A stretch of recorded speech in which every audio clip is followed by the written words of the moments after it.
يا رب بالمصطفى بلغ مقاصدنا واغفر لنا ما مضى يا واسع الكرم. يا رب بالمصطفى بلغ مقاصدنا واغفر لنا ما مضى يا واسع الكرم. لسيد الخلق شمس حق متسم محمد خير معصوم ومعتصم. يا رب بالمصطفى بلغ مقاصدنا واغفر لنا ما مضى يا واسع الكرم. لما حبيب الله حجته ومصدر الفضل والعقل والكرم. يا رب بالمصطفى بلغ مقاصدنا واغفر لنا ما مضى يا واسع الكرم. يا رب بالمصطفى بلغ مقاصدنا واغفر لنا ما مضى يا واسع الكرم. يا رب بالمصطفى بلغ مقاصدنا واغفر لنا ما مضى يا واسع الكرم. اللهم صل وسلم وبارك عليه.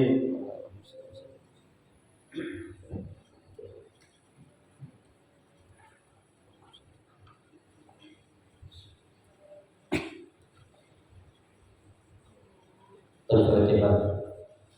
بنية أن الله يكتب علينا فتوح العارفين ويفقهنا في الدين ويرزقنا كمال الإخلاص واليقين، وبنية أن الله سبحانه وتعالى يوصل ثوابها إلى أرواح العلماء العاملين الراسخين في العلم اليقين من المحدثين والمفسرين والفقهاء في الدين.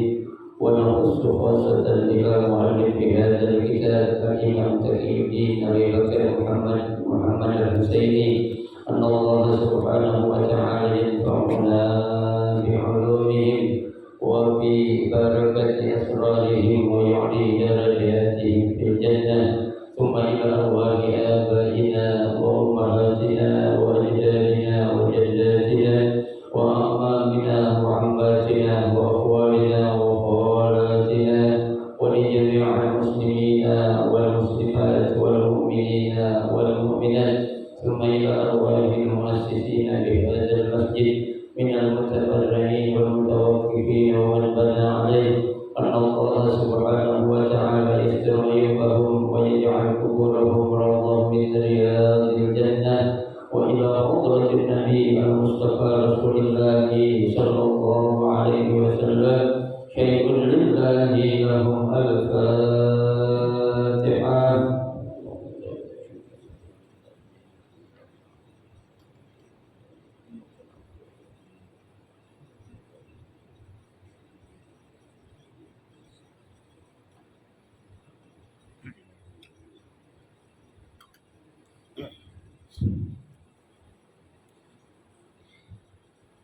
Assalamualaikum warahmatullahi wabarakatuh.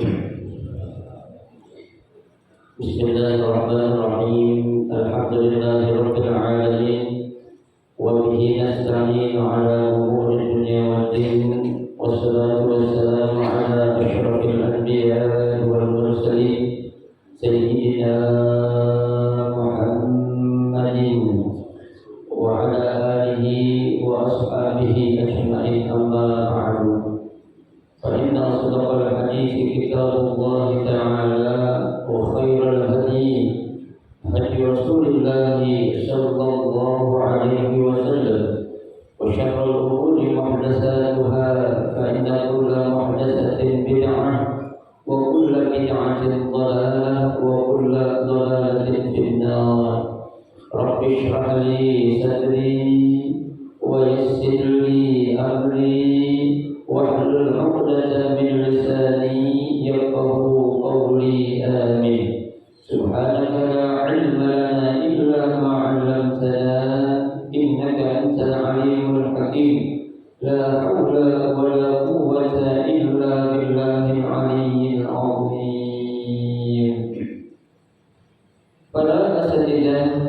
para penjaga, para sesepuh, bapak-bapak, hadirin jemaah majelis taklim Masjid Jami Ar-Rahmah yang dirahmati dan dimuliakan Allah Subhanahu wa taala.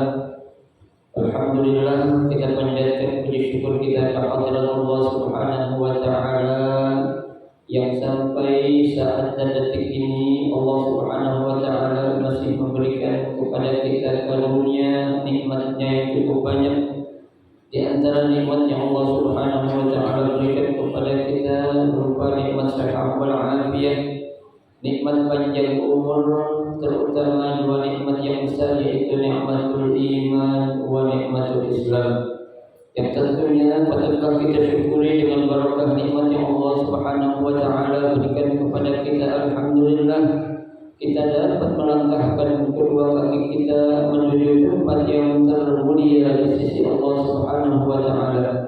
Baitun min buyutillah, rumah daripada rumah Allah, dan kita berada di Raudhah min riyadil jannah, taman daripada taman syurga, dalam rangka kita mencari ilmu serta kita mencari keridhaan Allah Subhanahu wa taala.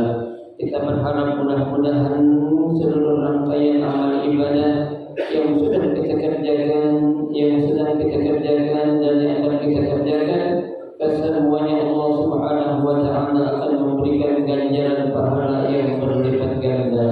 Ilmu-ilmu yang sudah kita pelajari mudah-mudahan Allah Subhanahu wa taala jadikan ilmu yang bermanfaat, dan yang akan kita pelajari mudah-mudahan Allah berikan kemudahan kepada kita untuk memahami dengan sebaik-baiknya. Amin Allahumma amin.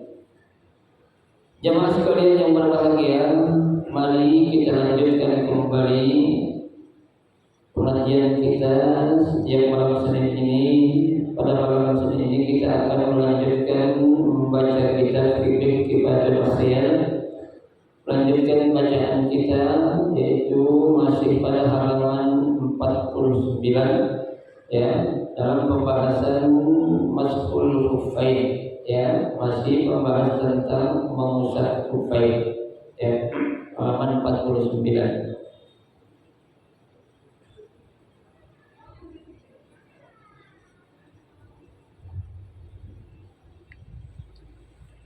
Bismillahirrahmanirrahim. Qala al-musannif rahimahullah wa adama an-naf'a bihi wa bi barakati ulumihi fid darain amin.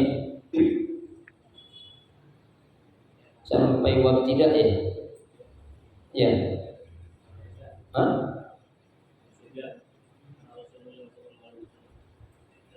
Oh, iya, iya. Karena Rasulullah. Ya.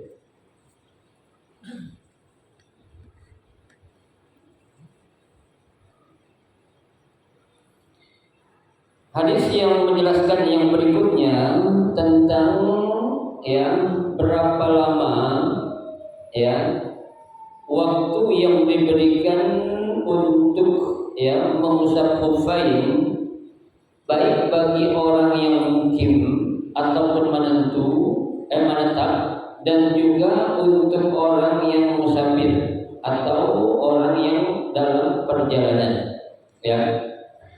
Nah, di sini ada hadis Rasulullah sallallahu alaihi wasallam wa an Safwan bin Asal radhiyallahu anhu qala kana Rasulullah sallallahu alaihi wasallam ya'muruna idza kunna safran an la nanzi'a khifafana thalathata ayyamin wa layalihun illa min janabatin walakin min baulin aw qaitin aw naumin fala.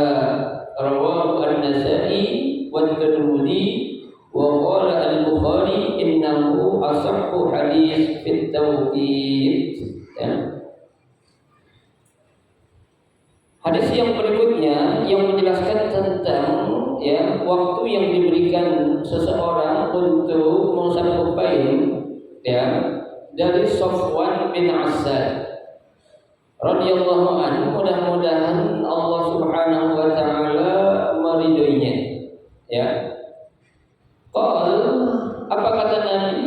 Karena Rasulullah sallallahu alaihi wasallam, ya. Jadi Safwan bin Asal ini dia lagi bercerita. Ya, dia lagi apa? Bercerita atau menceritakan apa yang dia lihat ya dari Nabi. Ya, jadi saat dia itu melihat sesuatu dari Nabi, ya, nah ada orang yang tanya, langsung diceritain dari Safwan bin Asal ini. Ya, makanya bahasanya qala, dia itu bercerita ya atau berbicara ya. Apa kata beliau? Karena Rasulullah sallallahu alaihi wasallam, ya, adalah Rasulullah sallallahu alaihi wasallam ya'muruna idza kunna safaran, ya, an la nanzi'a khifafana, ya, saat kita dalam perjalanan atau apabila kita dalam perjalanan, an la nanzi'a khifafana, ya, tidak perlu atau tidak usah nanti melepaskan khifafana. Apa itu? Hub ataupun hufain yang kita pakai. Ya. Jadi ketika kita dalam perjalanan itu, ya, Nabi sudah ngajarin sama kita, kata Safwan bin Asal, ya, jangan dilepas tuh sepatu dah. Ya, kalau kamu dalam keadaan perjalanan atau dalam keadaan musafir, ya, berapa lama? Salasata ayyamin wa layalihunna, ya, 3 hari 3 malam, ya. Jadi pada hadis yang pertama kan sudah dijelaskan bahwasanya waktu yang diberikan oleh orang yang sedang dalam perjalanan, ya, atau orang yang sedang dalam keadaan musafir, dia boleh memakai khuf atau mengusap khuf itu selama 3 hari 3 malam. Ya, itu 3 hari 3 malam. Illa min janabatin, ya, kecuali, ya, kalau dalam keadaan junub, ya, atau datang junub. Nah, ini beda, ya. Kalau kita atau siapapun orang yang sedang dalam keadaan musafir, ya, dia pakai khuf, ya. Kalau tidak dalam keadaan junub, itu boleh sampai 3 hari 3 malam dia tidak perlu buka khuf yang dia pakai, ya. Lain halnya illa di sini min janabah. Nah, illa di sini adalah kata istisnaiyah, ya, kecuali kalau dalam keadaan apa? Junub, ya. Apa yang dimaksud junub di sini? Junub bisa jadi karena dia mimpi, ya kan? Junub, atau dia berhubungan suami istri, itu kan junub juga tuh, ya. Lah kalau dalam keadaan junub berarti apa? Harus dibuka tuh khuf yang dia pakai, ya. Tuh harus diapain? Dibuka. Kenapa? Karena orang yang habis junub itu wajib apa? Mandi, ya, mandi. Nah, kalau dalam keadaan junub dia wajib mandi, yang namanya mandi wajib kan harus apa? Ya, membasahi semua anggota badan dari ujung rambut sampai ujung kaki kita. Tuh, jangan sampai ada yang apa? Yang tidak terkena apa? Terkena air saat seseorang sedang melakukan mandi junub atau orang kita bilang mandi basah. Ya, yang namanya mandi pasti basah kan begitu. Ya, orang-orang kita bilang biasanya kalau orang mandi junub itu mandi keramas katanya. Padahal nggak perlu keramas juga nggak apa-apa sebenarnya, ya kan? Emang orang mandi junub harus keramas? Nggak mesti, ya. Yang penting dia mandi basah semua tuh, jangan ada yang ditinggalin, itu udah cukup, nggak perlu mewajibkan dia harus apa ya? Keramas menggunakan sampo. Itu kalau ada memang kita pakai untuk keramas, itu kan. Kalau tidak ada atau dalam keadaan memang tidak mengharuskan dia untuk keramas, boleh kan? Boleh. Ya, gitu. Tapi kebanyakan banyak anak-anak yang baru gede itu memahami ya mandi junub itu harus apa ya? Harus keramas, padahal tidak suatu keharusan. Ya, mesti dia harus mandi, ya lantas harus keramas rambutnya mesti. Ya, gitu. Baik. Walakin min baulin aw ghaitin aw naumin fala, ya. Lah yang boleh tidak dibuka tuhub ya ketika tuh orang dalam perjalanan 3 hari 3 malam ya, kalau memang sekedar dia punya hadas seperti hadas min baulin karena habis kencing ya tuh. Kemudian apa lagi? Au idin habis buang air besar ya, au naimin atau dia habis bangun tidur ya. Nah kalau kayak gitu tuh nggak mesti dia tuh buka hub yang dia pakai ya. Kalau dia dalam perjalanan boleh terus dia pakai selama 3 hari 3 malam tuh ya. Kalau memang apa hadasnya hadas kecil, kalau hadas besar harus diapain tadi? Dibuka tuh sepatu yang dia pakai ya itu. Baik. Fala nanzi tidak perlu dibuka tuhub yang dia pakai. Rawahu an-Nasa'i. Nah, hadis ini diriwayatkan oleh Imam Nasa'i wa Tirmidzi dan juga Imam Tirmidzi. Wa qala al-Bukhari innahu asahhu hadis fit tauhid. Ya, kata Imam Bukhari, hadis yang atas ini yang sanadnya dari Sofwan bin Asad adalah hadis yang sahih pada saat waktu itu. Ya, kata Imam Bukhari. Lah kalau Imam Bukhari yang sudah ngomong, sudah bisa diapain nih? Diakui kesahihan hadisnya. Kenapa? Karena hadis yang ya riwayatnya dari Imam Bukhari sudah dipastikan hadisnya itu adalah hadis apa? Sahih. Ya, asahhul kutub al-hadis sahih siapa? Sahih Bukhari. Ya, yang kedua Imam Muslim. Ya, yang ketiga baru Nasa'i, Ibnu Majah, Abu Dawud, Tirmidzi. Tuh, makanya kan dalam sunnah kitab hadis itu ada Sahih Bukhari, Sahih Muslim, ya, Sahih Tirmidzi, Abu Dawud, An-Nasa'i dan Ibnu Majah. Ya, nah ini yang apa yang dijadikan sebagai sandaran apa? Hukum dalam pengambilan dalil dari hadis-hadis yang apa ada. Ya, nah kalau dua-duanya Bukhari Muslim meriwayatkan, nah udah tuh nggak perlu diraguin lagi. Ya, kenapa? Karena dua orang ini terkenal rawi hadis yang sahih. Ya, gitu. Wal Syafi'i dan menurut Imam Syafi'i qaulun qadim, pada pendapat yang qadim atau pendapat yang lama ya. Saya ulang lagi. Jadi Imam Syafi'i itu punya dua pendapat. Ada pendapatnya yang lama namanya qadim, ada yang baru namanya jadid. Ya. Kapan itu pendapat Imam Syafi'i dikatakan pendapat yang qadim atau yang lama?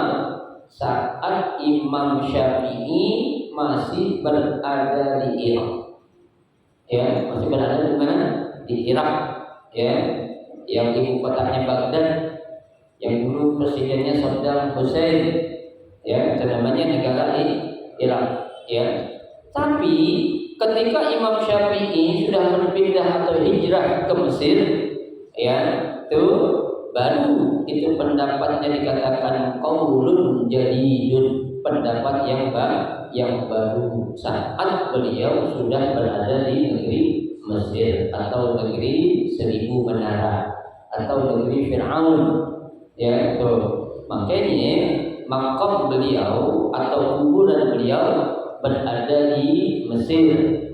Ya, yang berada di suatu tempat namanya tuh ya, tempatnya itu namanya ya apa namanya itu kampung Syafi'i namanya itu, ya, atau daerah Syafi'i.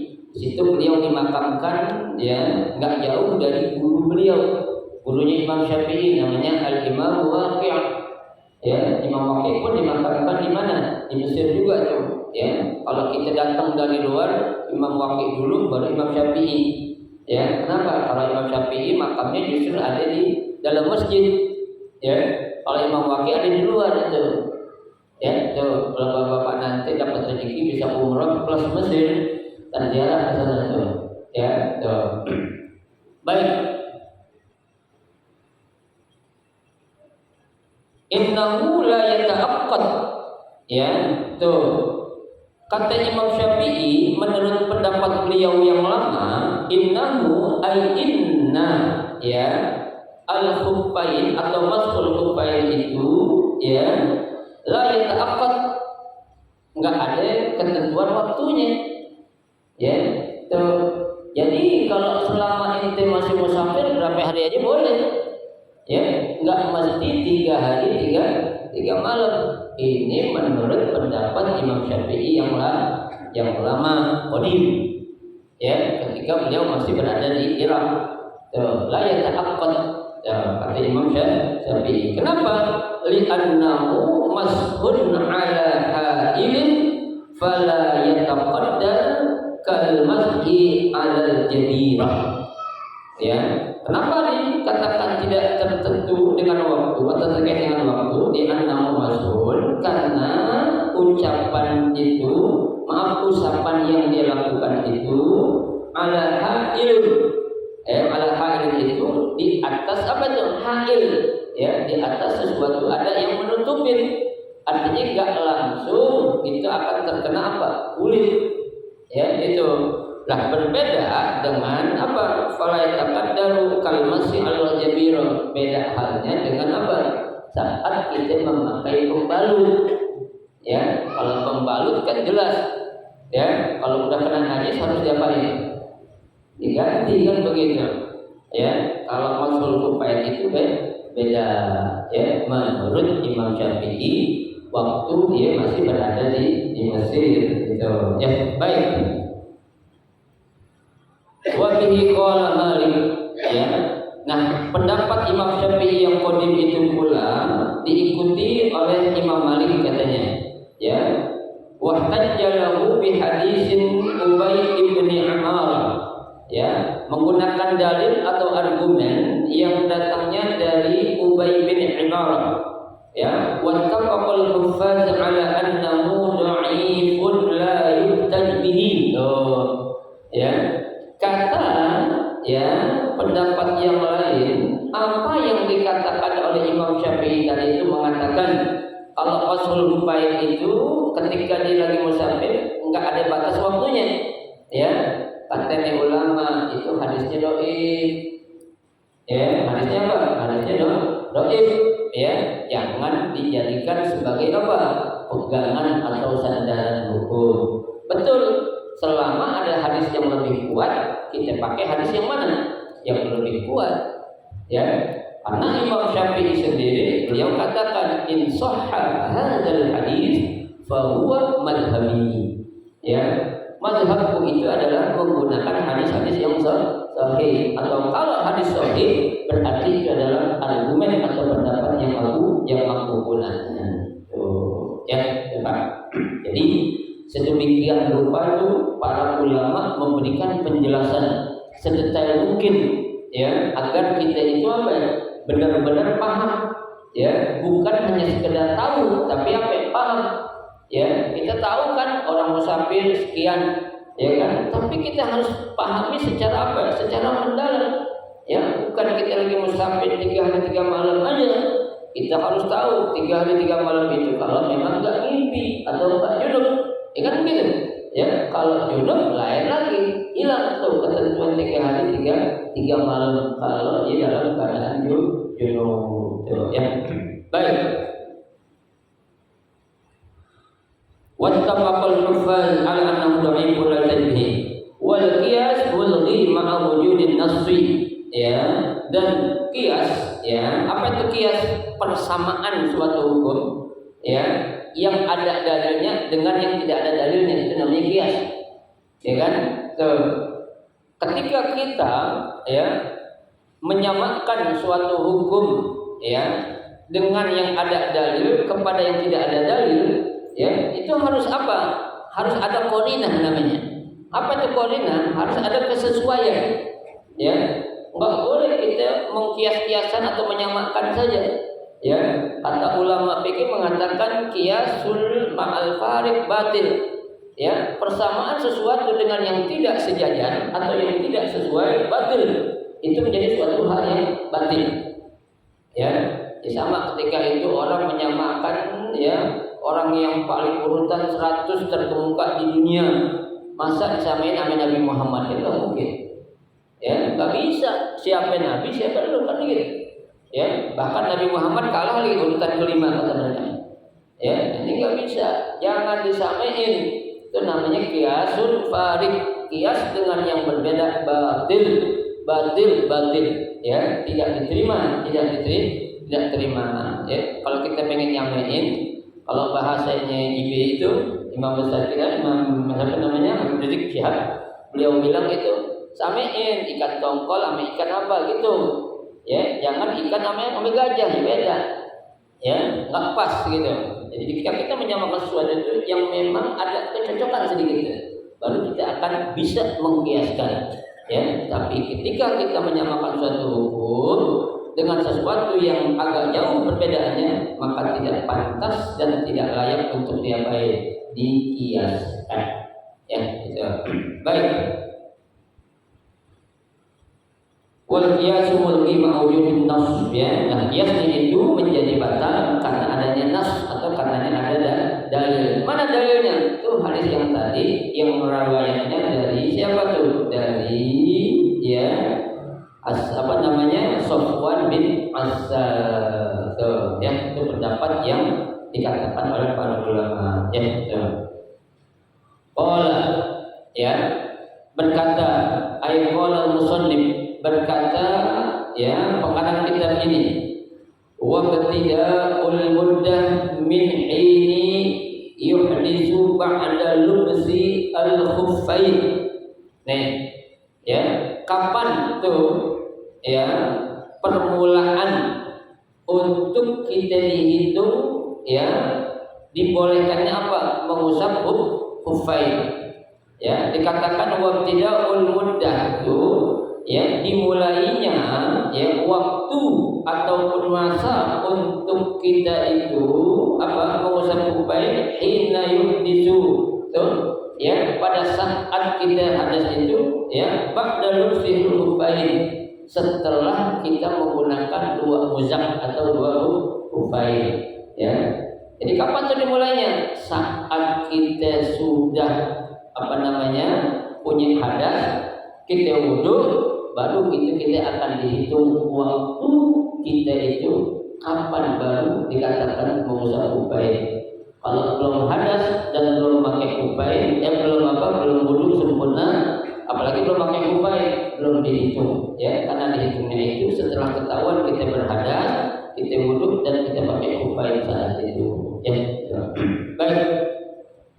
Idza farra'na 'ala sahih, ya, apabila ya kita pisahkan ya menurut pendapat yang sahih, wa huwa taqdirul muddah bi yaumin wa lailatin lil muqim, masa atau waktu 1 hari 1 malam bagi orang yang menetap, wa salasati ayyam lil musafir, dan juga 3 hari bagi orang yang musafir.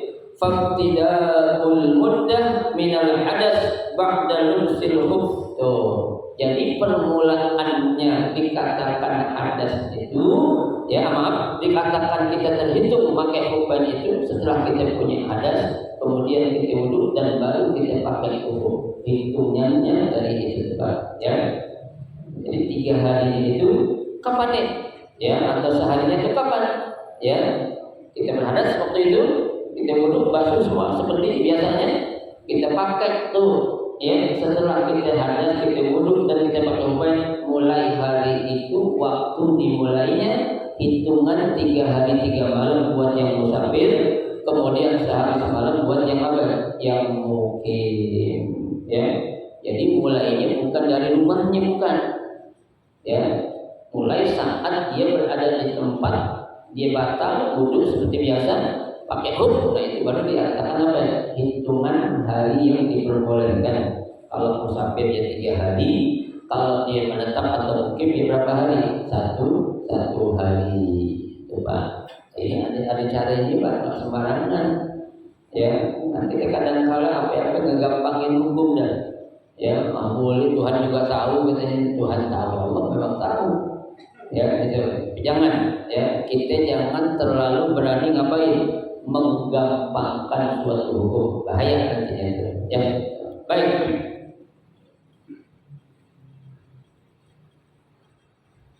Kenapa perhitungannya dimulai itu saat dia sudah berhadas dan berwudu? Li'annal masha ibadatun muaqqatatun. Karena yang namanya mengusap khufain itu suatu bentuk ibadah yang waktunya itu apa? Muaqqat. Apa itu muaqqatan? Terbatas. Ya. Jadi enggak selamanya ada ketentuan waktunya. Ya kayak kita Pak mau sholat zuhur, emang boleh kita sholat zuhur habis asar? Kan nggak boleh. Ya, waktunya itu muaqqat, ada batasnya tertentu. Ya, nggak boleh sembarangan. Tuh, kata pengarang kitab ini Al-Imam Taqiyuddin. Tuh, ya.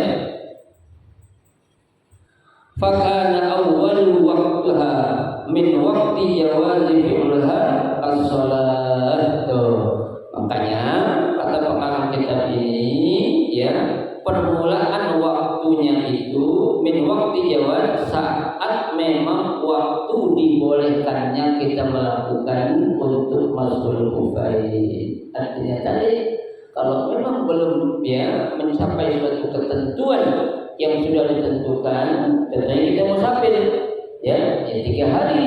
Tapi musafir 3 hari yang seperti apa tuh musafirnya?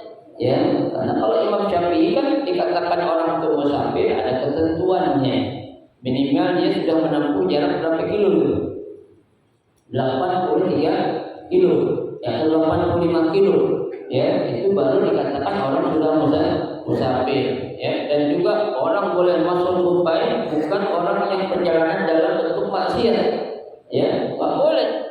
Tidak ada ketentuannya. Ya.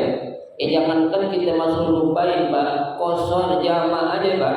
Kalau kita dalam perjalanan maksiat nggak dibolehkan itu.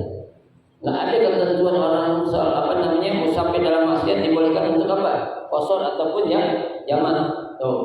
Jadi ya, bentuk maksiatnya apa? Banyak kan. Ya, banyak bentuk maksiat itu. Contohnya ya, seorang bapak disuruh pergi ke Bandung, ngapain? Ya, Bang, lu mau duit gak? Ambil lagi uang riba gue, orang belum bayar riba nih sekian juta. Ya kan? Itu musafir bukan kan?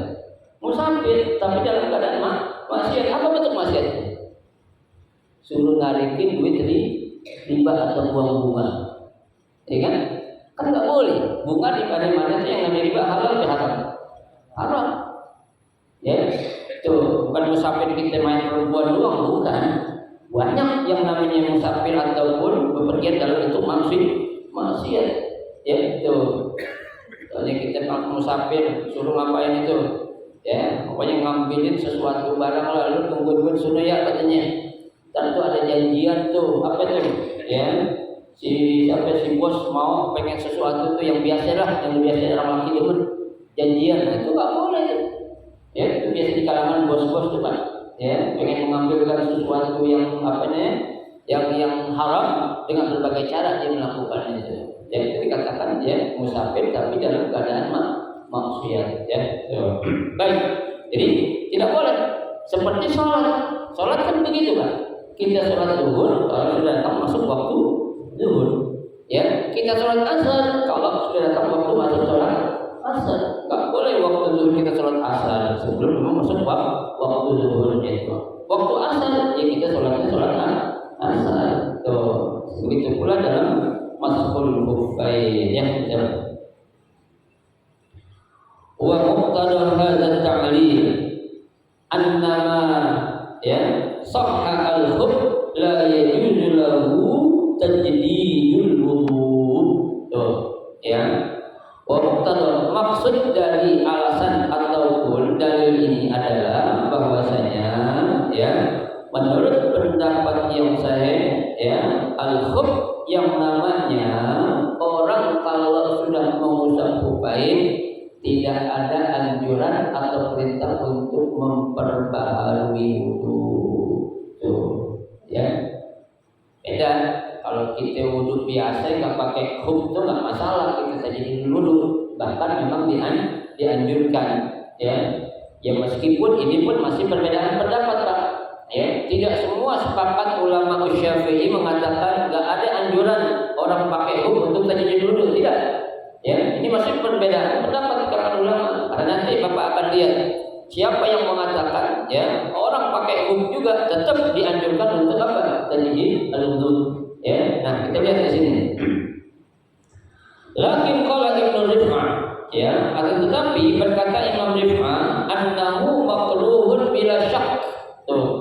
Bahkan Imam Rif'ah mengatakan orang yang mengusap kupain itu saat dia berwudu, kalau dia mau tajdid wudu itu hukumnya apa? Makruh. Kata Imam Rif'ah. Ya, bukan saja nggak boleh, tapi makruh, atau bukan saja tidak dianjurkan, tapi makruh kata beliau itu. Ya. Wa qad jazama an-Nawawi bi syarhil Muhazzab nih. Akan tetapi menurut Imam Nawawi dalam kitab Syarah Muhazzab bi anna tajdidahu mustahabun. Tuh. Ya. Kata Imam Nawawi ya, memperbaharui wudu meskipun kita dalam keadaan musafir dan usap khuf tetap hukumnya mustahab. Apa itu mustahab? Sunnah. Ya, kata Imam Nawawi, Pak. Ya, padahal mereka sama-sama ala mazhab Imam Syafi'i ini, Pak. Ya, tapi perbedaan pendapat ada aja. Ya. Tapi hebatnya mereka, sekalipun mereka berbeda pendapat, bukan merupakan suatu jalan mereka untuk saling bermusuhan, bukan. Ya, justru para ulama-ulama itu, Pak, ketika pendapatnya dia itu ditentang atau banyak mendapatkan perlawanan, dia merasa bersyukur. Oh, berarti kata itu orang, ilmu gue belum ada apa-apanya. Tuh, kalau orang sekarang coba, ya, ketika dia ngomong gini, ya. Ada yang tidak setuju dengan omongannya, tidak pendapatnya, apa dia bilang? Lu mah bocah baru kemarin tong. Ya, gua sunat lu gua yang bohong. Ya, ngomong-ngomong begitu lagi lu diam aja dah pokoknya. Ya kan? Orang-orang sekarang begitu dah, enggak mau diapain. Enggak mau disaingin. Ya, apalagi dikalahin, disaingin aja enggak, apalagi dikalahin. Ya, ibarat orang balap motor atau balap mobil, Pak, dia sama jalannya enggak mau, apalagi diduluin, kan begitu. Ya, itu ulama-ulama no. Ya, ulama-ulama zaman dulu. Ya, kalau ulama dulu justru dia merasa kalau pendapat saya masih ada yang menentang atau tidak setuju dengan pendapat saya, berarti ini suatu kekurangan dalam diri saya. Tuh, ya. Kenapa? Orang itu bisa mendapatkan dalil yang lebih kuat. Itu mungkin kelemahan saya. Akhirnya dia apa? Dia setuju. Ya, dia mau apa? Menerima apa yang menjadi pendapat orang lain kalau memang dalilnya lebih kuat, Pak. Ya, debatnya tuh para ulama-ulama zaman dulu. Ya, tuh makanya ketika ada seorang ulama tua, ada seorang ulama muda, ulama tua itu justru apa? Ya, memberikan satu kesempatan buat dia. Bahkan dia akan mendengar sesuatu apa yang diucapkan oleh ulama muda ini. Ya, bisa jadikan dia ada sesuatu yang apa? Yang baru. Ya, yang mungkin belum pernah dia dengar, tapi dia dapat ilmu dari gurunya tuh. Kan ada kayak gitu. Banyak. Ya, tidak menutup kemungkinan, ya. Tuh, meskipun muda juga, kalau dia orangnya belajarnya di mana-mana juga, ya, nggak menutup kemungkinan. Maaf, yang tua juga bisa ada, bisa, ya, berada di posisi di bawah dia, gitu. Tapi yang muda juga jangan sombong. Ya, ketika anak muda lebih pintar, lebih alim, sombong. Nah, ini nggak ada apa-apanya itu anak muda itu. Ya, kenapa? Karena yang namanya akhlak itu di atas segalanya. Ya, Jangan mentang-mentang lu udah belajar jauh, punya titel banyak, berentet, ketemu gurunya gak cium tangan, jangan. Namanya gak ada akhlak ini. Ya, sehebat apapun, sebanyak apapun titel kita, Pak, ketika kita ketemu guru ngaji kita dulu yang ngajarin alif-alifan, cium tangan. Ya, jangan pernah kita merasa di atas guru kita, jangan. Yang namanya guru tetap guru kita.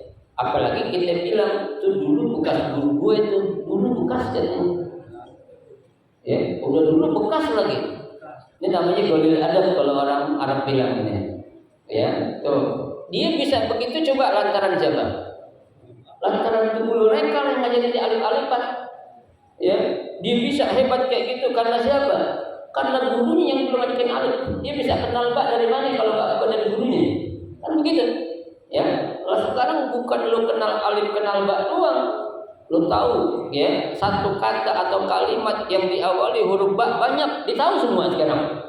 Baktotun, buntukolun, batihun, itu kan dah hebat tuh. Kalau dulu cuma huruf ba doang, tapi sekarang dia tahu huruf atau kata yang diawali dari huruf ba apa aja dia bisa sebutin Pak. Hebat kenapa? Karena awalnya tahu huruf ba. Tuh, dan siapa dari guru leka yang ngajarin itu ya. Sekali lagi kalau ada orang anak muda sepintar apapun sama guru sama orang tua tetap cium tangan kita. Ya, itu namanya adab ya. Adab itu sekali lagi saya katakan di atas segalanya. Ya, orang pintar akhlaknya kagak jangan didengerin. Ya. Tuh, orang mulai biasa-biasa aja tapi akhlaknya cakep hormatin. Ya, apalagi dia pintar akhlaknya cakep luar biasa deh itu. Ya, jangan pernah merasa kita lebih pintar atau lebih hebat dari guru kita meskipun dia hanya apa? Guru lekar kita dulu. Ya, jangan pernah kita seperti itu. Baik. Wa hakka ar-Rafi'i ya. Andawud anna ibtida'ul muddah min al-lus yaitu kata Imam Ar-Rafi'i ya dari Daud anna ibtida'ul muddah min al-lus ya bahwasanya dimulainya waktu ya hitungan orang ya memakai apa namanya khuffain itu sejak pertama atau awal pertama kali dia pakai ya. Jadi nggak mesti tadi harus dia berhadas dulu, nggak mesti menurut Imam Rafi'i ya itu. Wa hakahu an-Nawawi fi Syarh al-Muhadzab, begitu pula Imam Nawawi menjelaskan dalam Syarh al-Muhadzab an Ibnu al-Munzir dari Ibnu Munzir wa Abi Thawr dan Ibnu Thawr ya semua qala innahul mukhtar, pendapat inilah yang dipilih ya. Pendapat apa? Pendapat yang dikatakan oleh Imam siapa? Imam Rafi'i. Jadi enggak mesti dia harus berhadas dulu ya, selama dia sudah memang pakai waktu dia sudah di tempat tujuan perjalanan udah dihitung di situ dia sudah dikatakan musafir. Nah, kalau nungguin hadas dulu kan nggak mesti ya itu. Kalau dia batal ada udah pakai usap kopnya nggak perlu dibuka ya itu menurut Imam siapa? Imam An-Nawawi ya itu. Li'annahu muqtada hadis al-bab as-sahih, karena inilah yang dimaksud dengan hadis yang sahih dalam bab yang sedang kita bahas. Wallahu a'lam ya. Allah yang maha mengetahui atau lebih mengetahui ya. Sampai sini dulu sedikit kita pelajari dan mudah-mudahan ada manfaatnya. Nanti akan kita lanjutkan yang berikutnya adalah ya wa'lam annal musafir innama yamsahu salasati ayyam. Insyaallah pada pertemuan minggu yang akan datang akan kita lanjutkan. Mudah-mudahan kita sehat panjang umur hingga kita bisa untuk melakukan amal-amal yang terbaik di tahun baru ini. Ya, tahun baru semangat baru. Ya, tahun baru jangan semangat lama, jangan. Ya, yang namanya baru insyaallah fresh. Ya, tahun baru semangatnya baru. Tuh, ya. Pagi ini juga harus lebih semangat lagi mudah-mudahan karena tahun ini harus lebih baik dari tahun yang lalu. Ya, jangan sama, apalagi lebih jelek. Ya, 2022 rajin ngaji, 2023 malas. Nanti tambah buruk, itu orang yang mal'un kata Nabi, orang yang tercela. Ya, Mudah-mudahan kita digabungkan ke dalam kelompok marbuh, orang-orang yang beruntung. Apa? Tahun ini menjadi tahun yang lebih baik lagi dari tahun-tahun yang lalu. Amin ya rabbal alamin. Al-Fatihah.